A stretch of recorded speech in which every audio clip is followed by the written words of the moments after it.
తాకట్లో ఉన్న మీ బంగారాన్ని విడిపించి ఆ రోజు ఆన్లైన్ రేటుకి కొంటాం. Sharma gold company. నమస్తే, వెల్కమ్ టు సుమన్ టీవీ. నేను పద్మిని. ప్రస్తుతంతో పాటు ప్రముఖ ఆధ్యాత్మికవేత్త, జ్యోతిష పండితులు, అమ్మవారి సేవకులు, దత్త గణపతి ఉపాసకులు మురళీధర శర్మ గారు మనతో పాటు ఉన్నారు. మాట్లాడదాం. నమస్కారం అండి. మహాదేవ శ్రీమాత్రి నమః.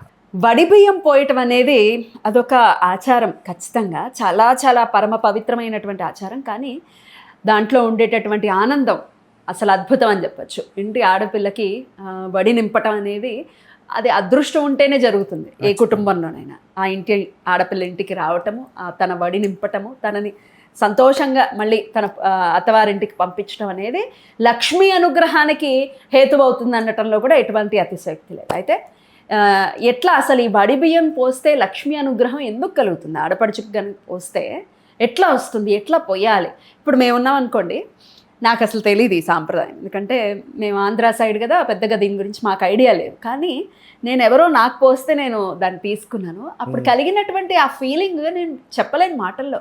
ఎంత ఆప్యాయత ఉంది ఇందులో, ఎంత ప్రేమ ఉంది. వడి పట్టుకో, అదే కొంగు పట్టుకో అని అంటూ ఉంటే ఇప్పుడు కూడా గూస్ బంప్స్ వస్తూ ఉన్నాయి. వడి బియ్యం అని అంటే అదొక అద్భుతం. అయితే అమ్మవారికి కూడా వడి నింపుతారు కదండి. ఒకసారి చెప్పండి, వడి బియ్యం పోయటం అనేది ఎలా పోసుకోవాలి? దీని వైశిష్ట్యం ఏమిటి? దీనికి ఏమైనా శాస్త్ర ప్రమాణం ఏదైనా ఉందా? ఇవన్నీ ఒకసారి చెప్పండి మురళి గారు. శాస్త్ర ప్రమాణం కావచ్చును, అదేవిధంగా సైన్స్ రిలేటెడ్ కూడా దీనికి అద్భుతమైనటువంటి పరిమాణం ఉన్నది అనడంలో ఎలాంటి అతిశయోక్తి లేదు. ఎందుకంటే లక్ష్మీ అమ్మవారికి కావచ్చును, అదేవిధంగా దుర్గా అమ్మవారికి కావచ్చు, గ్రామదేవతలకు కూడా పోస్తాం. అదేవిధంగా గ్రామ దేవతలకు అంటే మళ్ళీ వేరు పరిస్థితి. అది ఏమిటనేది వీడియో చివరిలో నేను చెప్తాను. దుర్గా అమ్మవారికి ప్రత్యేకంగా, దుర్గా అమ్మవారు, లక్ష్మీ అమ్మవారు, ఇవి అంటే ఇంకా ఆంధ్రాలో కూడా నూకాలమ్మ కానీ లేదా పోలేరమ్మ అని కానీ లైక్ ఇంకా ఉన్నవి చాలా. అక్కడ వారికి కూడా వెళ్ళిపోస్తూ ఉంటారు. సో ఇక్కడ ముఖ్యంగా వడి బియ్యము, ఒడి బియ్యము అంటే వడి బియ్యాన్ని ఒడి బియ్యంగా, ఇది ఎందుకు అనేటువంటిది అనే విషయాన్ని ఒకసారి చూసుకుందాం. మనకు ప్రతి మనిషిలో కూడా వెన్నెముకలో మనకు 72 నాడులు అనేటువంటివి ఉండడం జరుగుతుంది. మరి 72,000 నాడులు, లైక్ 72,000 నాడులలో ముఖ్యంగా కూడా మనకు ఈ నాడులను వేల నాడులు అంటారు. ఈ నాడులు అన్నింటిని కలుపుకొని వేల నాడులు అని అంటారు. ఇక మరి ఇవి మనకు వెన్నెముకలకు ఒక రక్షక కవచం, అంటే మనకు లైక్ రక్షంగా ఉంటవి, రక్షిస్తూ ఉంటాయి. ఇక ఈ నాడులు కలిసే ప్రతి దగ్గర మనకు ఒక చక్రం అనేటువంటిది ఉండే పరిస్థితి ఉంటుంది. మరి ఇలాంటివి మనిషి శరీరంలో 7 చక్రాలు అనేటువంటివి ఉంటాయి. సో అలా అందులో మణిపూర చక్రము నాభి దగ్గర మనకు ఉంటుందని శాస్త్రంలో చెప్పడం జరుగుతున్నది. మరి ఈ మణిపూర చక్రంలో మధ్య భాగంలో ఒడ్డియాన పీఠము అని మనకు ఉంటుంది అని చెప్పబడుతున్నది. మన అమ్మాయిలకు నడుముకు పెట్టుకునేటువంటి ఆభరణం ఏదైతే ఉందో, అంటే పిల్లలు వడ్డానం పెట్టుకునేటువంటిది ఏదైతే ఉందో, పేరు కూడా అందుకే వడ్డీ యానము, ఒడ్డి యానము, ఒడ్డి యానము వాడుకలో ఒడ్యానంగా పిలువబడుతూ ఉన్నది ఇది. సో ఈ 7 చక్రాలలో శక్తి ఏమిటి అంటే గౌరీదేవి. మరి ఇట్టి గౌరీదేవి 7 రూపాలలో మనకు నిక్షిప్తమవుతూ ఉన్నది ఇక్కడ. సో ఒడి బియ్యము అంటే అమ్మాయి ఒడ్యాన పీఠంలో ఉన్న శక్తికి బియ్యం సమర్పించడము అన్నట్టు, అంటే మణిపూర్వకానికి బియ్యాన్ని సమర్పించినట్టుగా. మరి ఒడియాన పీఠంలో ఉండే శక్తి రూపం పేరు మహాలక్ష్మి, మళ్ళీ ఇక్కడ ఎవరో కాదు. అద్భుతం. సో మహాలక్ష్మి, ఈ ఒడి బియ్యం అంటే ఆడపిల్లకు మహాలక్ష్మి రూపంలో పూజించడము అని మనకు చెప్పబడుతూ ఉన్నది. సో అలాగే వారి అంటే లైక్ భర్తను సాక్షాత్తు మహావిష్ణువు స్వరూపకంగా కూడా ఇక్కడ మనకు సత్కారము చేయాలి అని కూడా చెప్పడం జరుగుతుంది. అంటే ఒకవేళ ఆడపిల్లకి చేస్తే ఆ పిల్ల అంటే ఆయనకు కూడా, అంటే ఆ ఇంటి అల్లుడికి కూడా సత్కరించుకోవాలి. అమ్మలు చిన్న పిల్లలను వారి ఒడిలో పెట్టుకొని కాపాడుకుంటారు. అదేవిధంగా మహాలక్ష్మి అమ్మవారు ఈ పిల్లలను తల్లి ఒడిలో పెట్టుకొని కాపాడుకుంటుంది. దానికి ఒడిబియ్యము సమర్పించడము.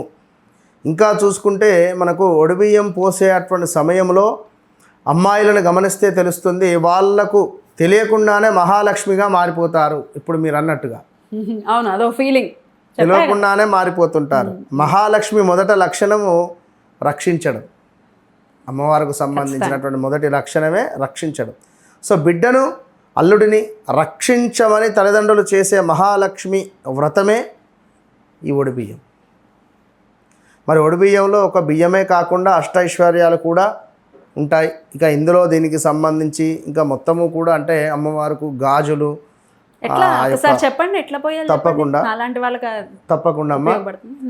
బియ్యము, పసుపు, కొంత ఆయిల్ కలిపిన బియ్యమా? అదే చెప్తున్నా. బియ్యము కేజీన్నర లేదా 3 kgs బియ్యం తీసుకొని అందులో కాస్త పసుపును వేసుకొని కొంత ఆయిల్ వేసి చక్కగా కూడా మొత్తము కలుపుకోవాలి.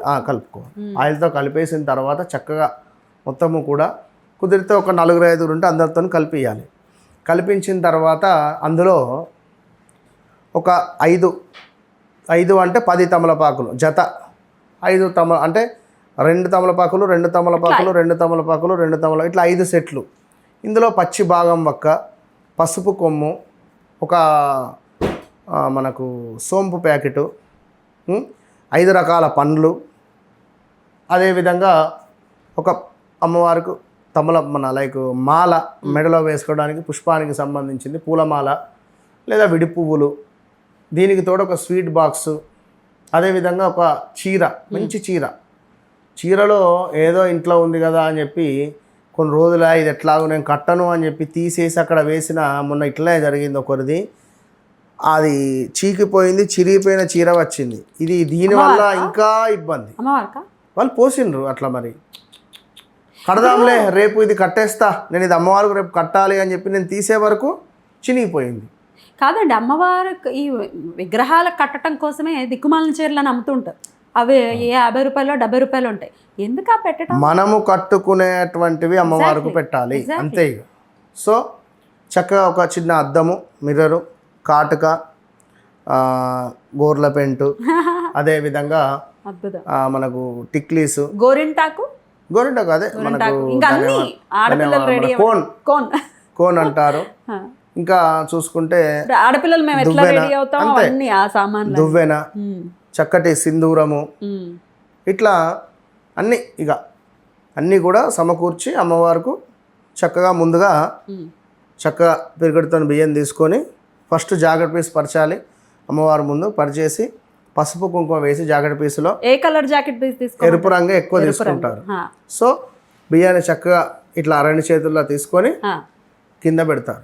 ఫస్ట్ ఒక 3 సార్లు తీసి అయితే అమ్మవారికి 3 చోట్ల, ఒకసారి ఇటు, ఒకసారి ఇటు, ఒకసారి ఇక్కడ, మరొకసారి ఇక్కడ, మరొకసారి ఇక్కడ, అయితే 3 లేదా 5 సార్లు 5 మనకు వాటిని ఏమంటారు, 5 దోసళ్ళు.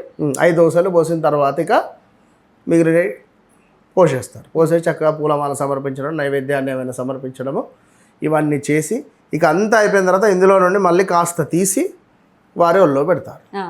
తీసి దీన్ని చక్కగా కూడా మూటగా కట్టి పక్కన పెడతారు. ఇది పొడి బియ్యము పోసేటువంటి పద్ధతి. సో మా ఇంట్లో లక్ష్మీదేవికైనా పోసుకోవచ్చా? తప్పకుండా. మా ఇంట్లో ఉన్న లక్ష్మి 100% పోసుకోవచ్చును, తప్పు లేదు. ఇప్పుడు నాకు ఆడపడుచులు లేరు, నా ఇంట్లో ఉన్న లక్ష్మి నా ఆడపడుచు అనుకుని మీదే క్వశ్చన్ నేను చెప్తున్నా. ఒక తల్లికి వివాహం కాలేదు, ఓకే, ఆమెకు ఎవరూ లేరు, దేవాలయంలో 18 నెలలు నిమ్మకాయ దీపారాధన, 18 శుక్రవారాలు నిమ్మకాయతో దీపారాధన పెట్టింది. సో ఒడిబియ్యం పొయ్యాలనుకుంటున్న గురువుగారు నేను, మరి నాకు ఎవరు లేరు, మరి ఇంట్లో అంటే తల్లి మీరు నేను చెప్పిన వస్తువులు తీసుకొని గుడికి రండి. ఉదాహరణ చెప్తున్నా, గుడికి రమ్మన్నా, గుళ్ళో అందరు సువాసనలు ఉంటారు. చక్కగా 4గురికి చెప్పే అమ్మ ఈమెకు చెప్పండి అని చెప్పి చక్కగా 4గురు కలిసి కూర్చున్నారు, చక్కగా ఒడిబియ్యం కలిపారు, సమర్పించారు. నేనే అమ్మవారి గుడికి తీసుకువెళ్ళిన, ఆమె పేరు గోత్రనామాలపై అమ్మవారికి సమర్పించిన ఒడిబియ్యం అట్లా పోయచ్చు. ఏ రోజు పోయమంటారు? శుక్రవారం. ఏ సమయంలో పోయమంటారు? లేదా మంగళవారం. శుక్రవారం రాహుకాలం సూపర్, 10:30 నుంచి 12:30, అంతే. అద్భుతం. ఇలా కనుక చేస్తే అష్టైశ్వర్యాలు సిద్ధించడం అనేది తథ్యం, మామూలుగా ఉండదు. దాని ఫీల్ వేరు, ఒకసారి చేసి చూడాలి. తప్పకుండా. ఇంట్లో పోసిన బియ్యం తర్వాత ఏం చేయాలి? ఆ బియ్యాన్ని ఇది నేను మీకు సమర్పించినటువంటి ఒళ్ళో పెట్టినటువంటి బియ్యాన్ని చక్కగా కుదిరితే ఒక 11 మందిని లేదా 21 మందిని పిలిచి భోజనం పెట్టండి అంతే. ఓకే, ఇది ఈ బియ్యాన్ని కాస్త ఆ బియ్యంలో కలిపి వంట చేస్తే సరిపోతుంది. చేసేసి చక్కగా భోజనం. లేదు ఎవరిని పిలిచే ఉద్దేశం లేదు, లేదా ఎవరిని అంటే లైక్ కొందరు ఉంటారు పిలవద్దు మా ఇల్లు చిన్నదనో లైక్ ఏదో అనుకునేవారు, చక్కగా ఇది ప్రసాదంగా చేయండి. ఒక పులిహోర కానీ లేదా దద్దోజనం ఏది చేస్తారో చేయండి, చేసేసి చేసేదైనా దేవాలయానికి తీసుకువెళ్ళి మళ్ళీ నైవేద్యం పెట్టకుండా పంచండి ఇది అంతే. అద్భుతం, చాలా చక్కగా తెలియజేశారండి. కృతజ్ఞతలు. నమస్కారం. మహాదేవ.